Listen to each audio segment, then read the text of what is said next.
Батырлық үшін зор кеңгілік керек ме дейді драматург Виктор Розовның «Хайырлы сәғатта» деген пьесаның геройы. Шыннан да батырлыққа әр уақыт орын бар ғадати тұрмышта да.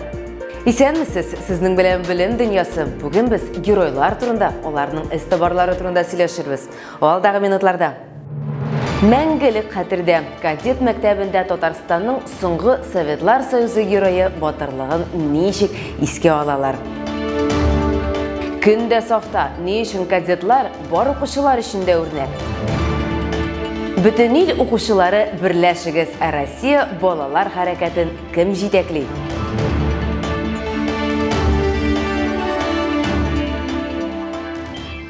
Жеңіл сәлеті яңғыраулары ұзып кетсе де, Бейік Ватан соғышы геройлары турында хәтер мәңгілік болашақ. Бүгін біздің программада біз өз тұрмышларын ватанымызға ғана түгіл, келешек буындарына тәрбиелеуге де бағышлаған геройлар турында теманы дәуам етеміз. Советлар Союзы геройы Борис Кузнецов нәқ міне шондай кішілерінің бірсі. Республика үшін ол жеңу символығына түгіл, қазіргі офицерлар, хәрби қызметкерлер үшін оқытушы, кадетлар тәрбиешісі. Ул Татарстан егетләрен рухландырушы үрнәк иде. Борис Кириллович оқушыларға патриотик яктан гына түгел, әхлакый, рухи яктан да тәрбияләргә ярдәм итеп Татарстанга фидакар хезмәт иткән кеше. Белем бирү оешмалары мәктәп оқучылары белән уртак дуслыгы ихлас иде.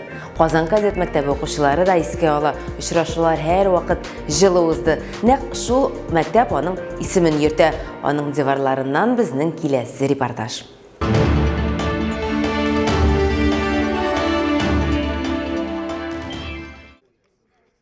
Аралашу кабельләрен тоташтыру өчен октябрь айында боз кебек салкын сулы Днепр елгасын 2 тапкыр йөзеп чыккан Бөек Ватан сугышы каһарманына һәйкәл куелды.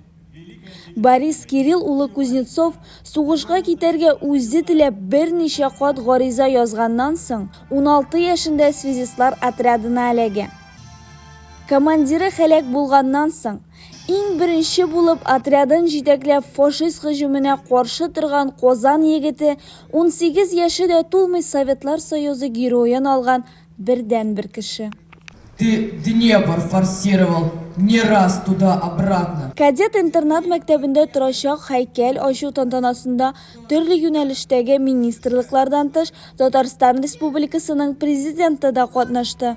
Рөстәм Миңнеханов улуг шәхес белән якыннан таныш булуында горурлык белән искә алды. В день празднования Великой Победы мы собрались на торжественное открытие бюста Героя Советского Союза Бориса Кирилловича Кузнецова.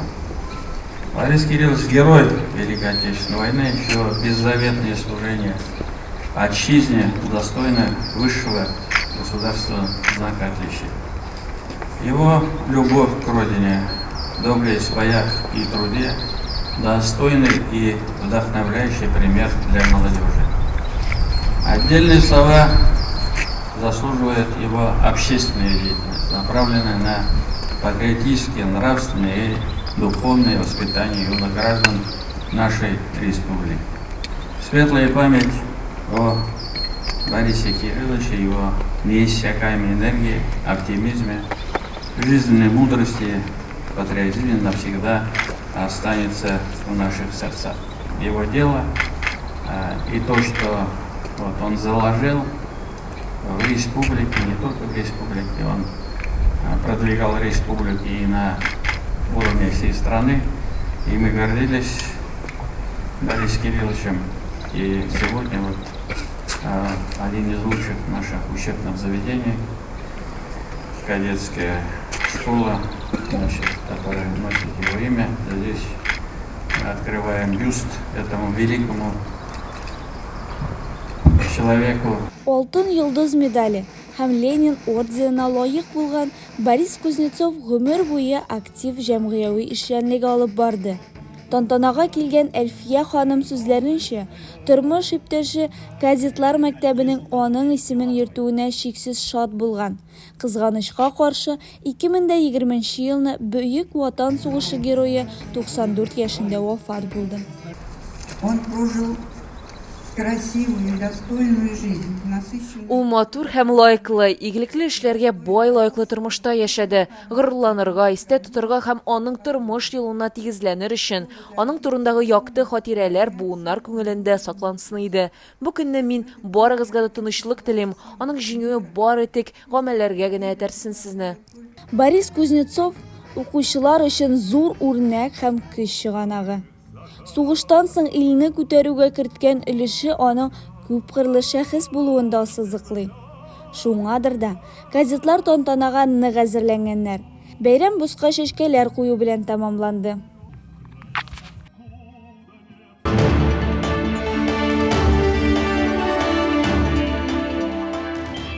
Казан кадетлар мәктәбе республикада иң яхшыларының берсе. Монда балаларны иң көчле профессионаллар өйрәтә. Гадәти дәресләрдән тыш балаларны иҗади яктан да тәрбиялиләр. Иҗат һәм тәртип бу төшенчәләр аерылгысыз бәйле. Оркестрда, бәйрәм акцияларында сугыш геройлары истәлеген саклауда катнашулары ачык мисал.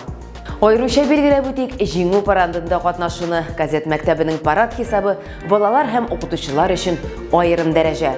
Чын сугышчылар, җиңүчеләр һәм бөек ватан сугышы геройлары белән бер рәттән хәрби адым ясау бу балаларның остазлары, әти-әниләре ватан алдындагы хезмәте. Әмма майыннан башка да кадетлар күп төрле икенче акцияләрдә катнаша. Күптән түгел алар 146-нчы дивизия геройлары гына куелган һәйкәл янына тантаналы митинг үткәрделәр. Аны Руслан Хөснетдинов күрде.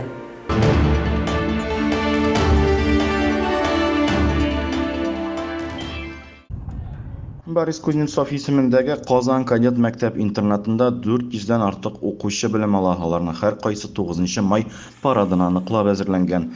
Митингта кадетлар, укытучылар катнаша. Мәктәптә ел әйләнәсе Бөек Ватан сугышы ветераннары белән очрашулар уздырыла. Кадетлар үзләре дә алар янына барып хәлләрен белешә.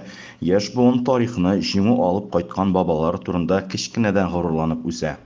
Без бүген митингларга чыктык.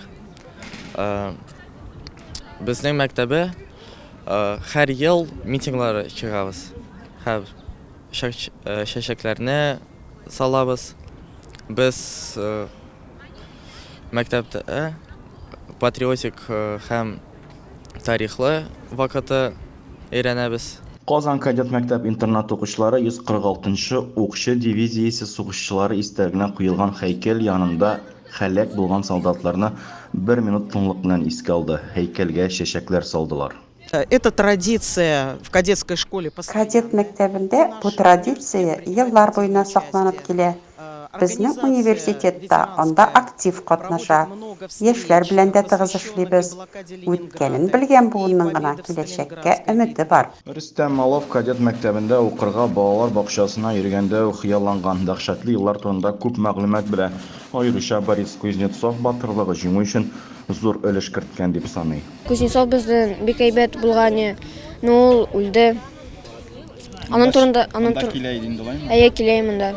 Аның подвиглары, ул аның командиры үлгән, ул бөтен берне үзенә алган, и бөтен стройларны на себя взял. В преддверии 9 мая наши кадеты принимают. Җиңү бәйрәме уңаеннан бездә бик күп чаралар уза. Парадтан тыш һәйкәлгә чәчәкләр салабыз. Күптән түгел кадет фанфарлары, тынлы оркестры Герой шәһәр Волгоградта үткән фестивальдә катнашып, лауреат исем алып кайттык. Соңрак бәйрәм мәктәп интернатта дәвам итте. Кадет фанфарлары чыгышы чараның төп күрке булды. 1 сәгатьлек концерт номерлары сугыш елларына багышланган патриотик җырлар һәм биюләр белән дәвам итте.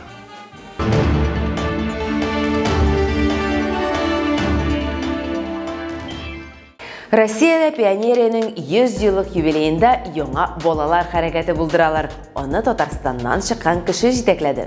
Кем ул һәм ни өчен китапка ихтыяҗ зурайды? Бу хакта сез Нияз Рахманның кызыклы тәнәфес автор сәхифәсеннән белерсез.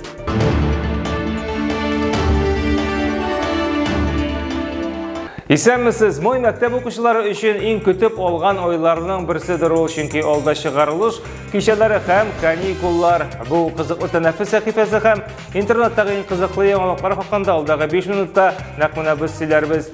Пионерлар қобаттан софта. Россияда әлігі қаракет қобаттан аяққа басы. Бұйыл ұйышманың 100 жылдық юбилейі да мәғлүмәтләр бойынша закон проекты Дәулет Думасына 19 майдан кіртілерге мүмкін.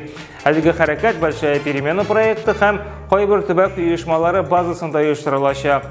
Ұйышманы ғамәлге қойышылар арасында шулайық юн армияда еске алына. Оны милләттәшебез Дамир Фаттахов жетекләячәк. Демәк, тағын біргі һәм қызыл галстуклар ғамәлге қайтырға мүмкін. В юном месяце апреле в старом парке тает снег, и веселые качели начинают свой разбег. Позабыто все на свете, сердце замерло в груди, только небо, только ветер, только радость впереди. Только небо, только ветер, только радость впереди. Мәктәп оқушысы механик пул ойлап тапқан. Вирджиния штатында 17 яшьлек малай Бенджамин Чой ясалма пул эшләгән. Ул ясалма интеллект ярдәмендә идарә итәргә була икән. Команданы башны селкетеп, я булмаса күзне кысып та бирергә була. Бу проектны чынга ашырганчы Бенджамин документаль фильмнар караган. Коронавирус пандемиясы вакытында ул әти-әнисенең подвалында лаборатория җиһазлый. Һәм апасының 3D принтер ярдәмендә роботның беренче версиясын төзе 2021 елда Бенджамин Америка Кушма Штатлары университетлары ярдәмендә финанслап ала һәм профессиональ инженерлар белән хезмәттәшлекне дәвам итә. Менә бит, уңышка ирешергә теләсәң, бөтен төрле чараларга да ирешергә була.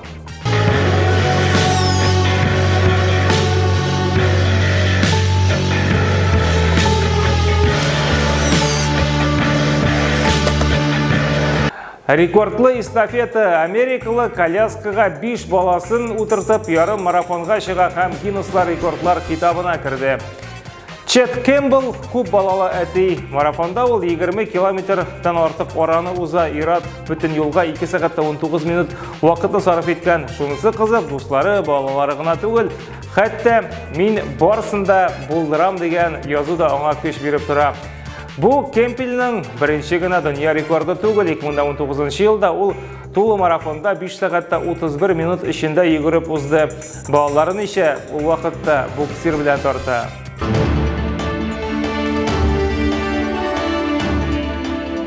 Шәп алмаш, шетел кино күрсәтә торган кайбер компаниялар киткәч, апрель айында Россиядә күпләп китап сата башлаган. Россиядә китапларның онлайн сату узган елның шушы вакыты белән чагыштырганда 78% арткан дип белгечләр.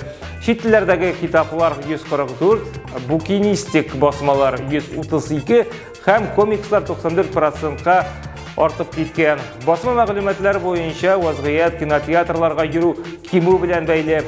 Кагаз китапларга кызыксыну соңгы 2 айда әдәби әсәрләргә 29, балалар һәм чит ил әдәбиятына 13, тарихи китапларга 7%-ка арткан. Менә бит, китап уку бары тик файдага гына, ул бер кайчан да сезгә зыян итмәс.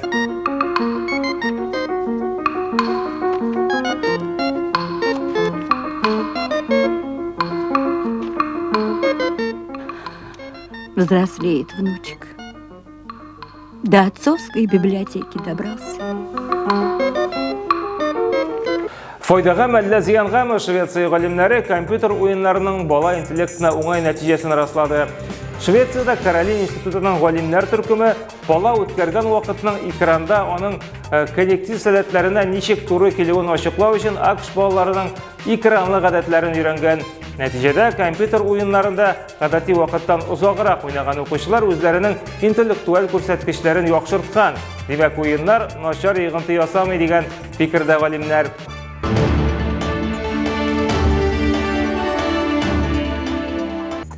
Бу атнага менә шулар иде. Очрашырбыз. Сау булыгыз.